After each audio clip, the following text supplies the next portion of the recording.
Hello guys, welcome back to Muthu 360 Tamil Channel. நான் போட Muthu 360 Tamil Channel வரேன் guys. So இன்றைக்கி நம்ம எங்கே வந்திருக்கோம் பார்த்தீங்கன்னா இன்றைக்கி வந்து Qatar national sports day. So அதனால் வந்து வெளியே வந்திருக்கோம். இன்றைக்கி வந்து லீவு. ஸோ வெளியே போய்ட்டு தான் சாப்பிட்லாமே, ஒரே உள்ளே சாப்பிட்ட மாதிரி இருக்குன்னு சொல்லிட்டு வெளியே சாப்பிட்லாம்னு சொல்லி வந்திருக்கோம். ஸோ எங்கே வந்திருக்கோம் பார்த்தீங்கன்னா KFC வந்திருக்கோம். ஸோ KFCயில் வந்துட்டு இன்றைக்கி எதாவது சாப்பிட்டுட்டு போகலாமே அப்படின்னு சொல்லிட்டு வந்திருக்கோம். ஸோ என்ன ரேட்டு எப்படி இருக்குது அப்படின்னு சொல்லிட்டு உங்களுக்கு காட்டுறேன். அண்ட் ஆம்பியன்ஸ்லாம் எப்படி இருக்குது என்னன்னு சொல்லிட்டு காட்டுறேன். வீடியோ பிடிச்சிருந்தா வீடியோக்கு ஒரு லைக் கொடுத்துருங்க, உங்கள் ஃப்ரெண்ட்ஸ் எல்லாத்துக்கும் ஷேர் பண்ணுங்கள். அண்ட் லெட்ஸ் see உள்ளே போய்ட்டு பார்ப்போம், உங்களுக்கு காட்டுறேன். வாங்க போகலாம் கைஸ். வெளியே உள்ள அவுட்லுக்கு பார்க்குறக்கு அவ்வளோ சூப்பராக இருந்துச்சு. அப்போ தான் வந்து கிளாஸஸ் ஃபுல்லாமே க்ளீன் பண்ணிக்கிட்டு இருந்தாங்க. உள்ளே ஃபுல்லாமே க்ளீனிங் நடந்துச்சு. மத்தியான நேரம் நான் போன டைம் லஞ்ச் டைம். ஸோ அப்போவுமே க்ளீன் பண்ணிட்டு இருந்தாங்க. வெளியெல்லாம் ஆஃபர்லாம் சூப்பராக போட்டிருந்தாங்க. இன்னொன்று பார்த்தீங்கன்னா இந்த டோர் திறக்கவே தனியாக சாப்பிடணும் போல இருக்குது, அந்தளவுக்கு டைட்டாக இருந்துச்சு. ஸோ டோரை திறந்துட்டு உள்ளே போகிறதுக்கு பெரும்பாடு ஆகிப்போச்சு. நான் அதான் ஃபஸ்ட் டைம் உள்ளே போகிறேன். ஏன்னா பிகாஸ் முன்னாடியே போயிட்டு நான் செக் பண்ணவே இல்லை. உள்ளே பார்த்தோன்னா அவ்வளோ ஆம்பியன்ஸ்லாம் சூப்பராகவே இருந்துச்சு. அந்த ஸ்க்ரீனில் ஃபுல்லாமே ஆஃபர்ஸ் ஓடிக்கிட்டு இருந்துச்சு. நம்ம வந்து உள்ளே போய்ட்டு டேரெக்டாக ஆர்டர் கொடுக்குற மாதிரி இல்லை, அவங்க வந்து ஒரு இது வச்சுருக்காங்க. ஸோ அதில் வந்து ஆர்டர் பண்ண சொல்லிட்டு இருந்தாங்க. ஸோ நம்மளுக்கு அது எப்படி ஆர்டர் பண்ணேன்னு கூட தெரியாமல் இருந்துச்சு. அவங்கள வந்து கூப்பிட்டு இது எப்படி ஆர்டர் பண்ணுன்னு கேட்டால் சில அவங்க சொன்னாங்க, இந்த உங்களுக்கு எதெல்லாம் வேணுமோ அதெல்லாம் ஆட் கொடுத்தீங்கன்னா ஃபைனல் அடுத்த ப்ரொசீஜருக்கு போகும். ஸோ இது வந்து ஈஸியாக தான் இருக்குன்னு சொல்லிட்டு அவங்க சொன்னாங்க. ஸோ நான் என்ன காம்போ ஆஃபர் இருக்குன்னு கேட்டுட்டு ஒரு வழியாக ஆர்டர் பண்ணியாச்சு. டைனமிக் பர்கர் மினியும் அது போக பார்த்திங்கன்னா ஒரு ரோலும் ஆர்டர் பண்ணியிருந்தேன். ஃபுல்லாக ஆம்பியன்ஸ் ஃபுல்லாமே சுற்றி பார்த்துட்டு இருந்தேன். செம்ம சூப்பராக இருந்துச்சு. மேலே வந்து எப்படி இருக்கேன்னு சொல்லிட்டு நம்ம போகும்போது பார்த்துக்கலாமே அப்படின்னு சொல்லிட்டு ஃபுல்லாக சுற்றி பார்த்தேன். அவ்வளோ நீட் அண்ட் க்ளீனாக வச்சுருந்தாங்க. ஸோ செம்மையாக இருந்துச்சு.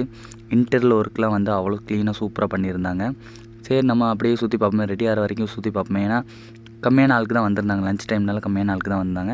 வாங்கிட்டு ஃபுல்லாமே டேக்-அவே தான் பண்ணியிருந்தாங்க. நான் மட்டும் தான் டைனிங் பண்ணேன். ஏன்னா அங்கே உட்காந்து வீடியோ எடுக்கிறக்காங்க தான் சூப்பராக இருக்குன்னு சொல்லிட்டு டைனிங் நான் தான் பண்ணேன்.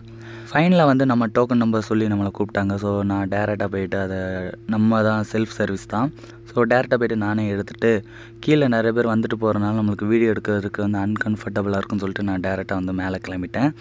மேலே பார்த்திங்கன்னா இதோட சூப்பராக இருந்துச்சு. தனித்தனியாக வந்து உங்களுக்கு எந்த டிஸ்டர்பும் பண்ணாமல் சாப்பிட்ற அளவுக்கு வந்து ஒரு சூப்பரான ஒரு பிளேஸாக இருந்துச்சு. ஸோ ஃபோட்டோலாம் எடுத்துகிட்டு இன்ஸ்டாகிராமுக்கு வேணுமென்னு சொல்லிட்டு போஸ்ட் பண்ணுறதுக்கு வேணுமென்னு சொல்லிட்டு அதெல்லாம் வந்து ஃபோட்டோலாம் எடுத்துகிட்டு டேரெக்டாக மேலே போனேன். நல்லா சூப்பராக பண்ணியிருந்தாங்க. இன்டீரியல் ஒர்க்லாம் வந்து அவ்வளோ நீட் அண்ட் சூப்பராக இருந்துச்சு. ஆல்ரெடி 2-3 பேர் உட்காந்து சாப்பிட்டுக்கிட்டு இருந்தாங்க. நம்மளுக்கு தனியாக ஒரு பிளேஸ் வேணுமென்னு சொல்லிட்டு கடைசியில் ஒரு சிங்கிள் சீட் இருந்துச்சு. அந்த சீட்டில் போய்ட்டு உட்காந்துட்டு வீடியோவும் எடுத்துகிட்டு அப்படியே சாப்பிட்றதுக்கு சூப்பராக இருந்துச்சு. உங்களுக்குமே வந்து நீங்கள் இந்த இடத்துல இருந்தீங்கன்னா கன்ஃபார்ம் வந்து ட்ரை பண்ணி பாருங்கள். உங்களுக்கு வந்து சாப்பிட்றதுக்கு சூப்பராக இருக்கும். டைனமிக் பர்கர் வந்து நல்லா சீஸியாக நல்லா சூப்பராக இருந்துச்சு. நல்லா கிறிஸ்பியாக இருந்துச்சு. இந்த இதில் வந்து ஒரு வீடியோவில் உங்களுக்கு காட்டுறேன் பாருங்கள். நல்லா அந்த பீசஸ் கடிக்கும் போதே அவ்வளோ கிறிஸ்பியாக இருந்துச்சு. இந்த டைனமிக் பர்கரும் பார்த்திங்கன்னா நல்லா சீஸியாக இருந்துச்சு. உள்ளே உள்ள ஸ்டஃபிங்லாம் வந்து அவ்வளோ சூப்பராக இருந்துச்சு. உள்ளே உள்ள சிக்கனும் நல்லா வெந்துருந்துச்சு. மெயினாக பார்த்திங்கன்னா அந்த ஒரு பைட்லேயே தெரிஞ்சிடும். ஏன்னா அந்த பைட் வந்து ஒரு கொஞ்சம் சிக்கன் வேகாமல் இருந்துச்சுன்னா ஒரு மாதிரியாக இருக்கும். அந்த உள்ளே வச்சுருக்க அந்த ஸ்டஃபிங்கும் சரி அந்த சிக்கனும் சரி நல்லா கிறிஸ்பியாக இருந்துச்சு. சாப்பிட்றதுக்கு நல்லா இருந்துச்சு. அப்படியே அந்த பெப்சியை குடிக்கும்போது அவ்வளோ சூப்பராக இருந்துச்சு. இன்னொரு விஷயம், இங்கே வந்து நல்ல கிளைமேட் வந்து கூலிங் கிளைமேட்னால ஆல்ரெடி எனக்கு சளி பிடிச்சிருந்துச்சு. அதோட அந்த பெப்சி குடிக்கும்போது இன்னும் நான் சளி பிடிச்சிருச்சு எனக்கு.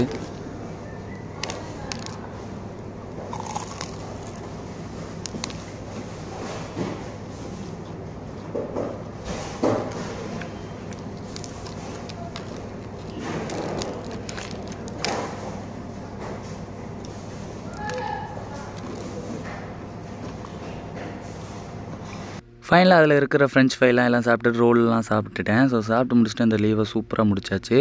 ஸோ வீடியோ பிடிச்சிருந்தா வீடியோக்கு ஒரு லைக் கொடுத்துருங்க. நீங்கள் நம்ம சேனலுக்கு புதுசாக இருந்தீங்கன்னா மறக்காம நம்ம சேனலை சப்ஸ்கிரைப் பண்ணிக்கோங்க. உங்கள் அப்ராட் ஃப்ரெண்ட்ஸுக்கு இந்த வீடியோ ஷேர் பண்ணுங்கள். ஸோ தேங்க்ஸ் ஃபார் வாட்சிங் this video. Have nice day. Jai Hind.